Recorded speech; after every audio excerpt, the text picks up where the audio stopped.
Price the Lord. கர்த்தருக்கு ஸ்தோத்திரம். இந்த மாதத்திலும் தேவனாகிய கர்த்தர் நம்மளோடு கூட பேசுவாராக. ஏப்ரல் மாதம் 2025 வருடத்தில் கர்த்தர் நமக்கு கொடுக்குற வாக்கு தத்தம் சங்கீதம் 54:7 அவர் எல்லா நெருக்கத்தையும் நீக்கி என்னை விடுவித்தார், என் கண் என் சத்துருக்களில் நீதி சரிக்கட்டுதலை கண்டது. அருமையான தேவ பிள்ளைகளே, கடந்த மாதம் முழுவதும் நம்மளை கண்மணி போல பாதுகாத்து எத்தனையோ போராட்டங்கள் பிரச்சனைகள் மத்தியிலும் நம்மளை பாதுகாத்து வழிநடத்தி அற்புதமாக நடத்தி வந்த நம் ஆண்டவராகிய இயேசு கிறிஸ்து இந்த மாதத்தில் கொடுக்குற வாக்கு தத்தமானது, அவர் எல்லா நெருக்கத்தையும் நீக்கி என்னை விடுவித்தார். சங்கீதக்காரன் இப்படியாக சொல்லுகிறார், அவர் எல்லா நெருக்கத்தையும் நீக்கி. எவ்வளோ நெருக்கங்கள் இருந்தாலும் அது இந்த மாதத்தில் எல்லாவற்றையும் நீக்கி உனக்கு நெருக்கத்தை கொடுத்த சத்துருக்களின் நீதி சரிக்கட்டுதலை நம்ம காணும்படியாக கர்த்தர் செய்ய போகிறார். அதுக்காக நம்ம ஜெபிப்போம்.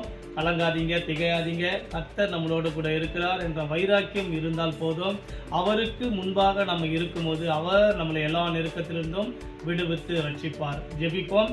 எங்கள் அன்பின் பரலோக பிதாவே, இந்த மனமகிழ்ச்சியான இந்த புதிய மாதத்துக்காக உமக்கு நன்றி செலுத்துகிறோம். இந்த அதிகாலையிலே, இந்த காலை வேளையில், இந்த ஏப்ரல் மாதம் 2025 வருடத்தில் என் தேவனாகிய கர்த்தர் நீ கொடுத்த வாக்கு தத்தத்தின் பிரகாரம் அப்பா, சங்கீதம் 54:7 வசனத்தின் பிரகாரம் அவர் எல்லா நெருக்கத்தையும் நீக்கி என்னை விடுவித்தார், என் கண் என் சத்துருக்களில் நீதி சரிக்கட்டுதலை கண்டது என்று நம்ம எங்களுக்கு நீ கொடுத்திருக்கிறேன்.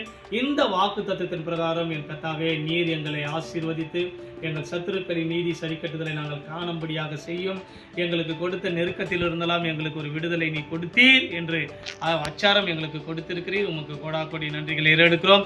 இந்த அருமையான இந்த சேனலை பார்த்து கொண்டிருக்கிற ஒவ்வொரு பிள்ளைகளையும் இது கரத்தில் கொடுக்கிறோம். அவர்களையும் ஆசீர்வதிங்க. இந்த பார்த்து கொண்டிருக்க அப்பா, யூடியூப் பார்த்து கொண்டிருக்கிற ஒவ்வொரு பிள்ளைகளையும் ஆசீர்வதித்து வழிநடத்தி தேவைகளை சந்திக்க போகிறதுக்காக நன்றி.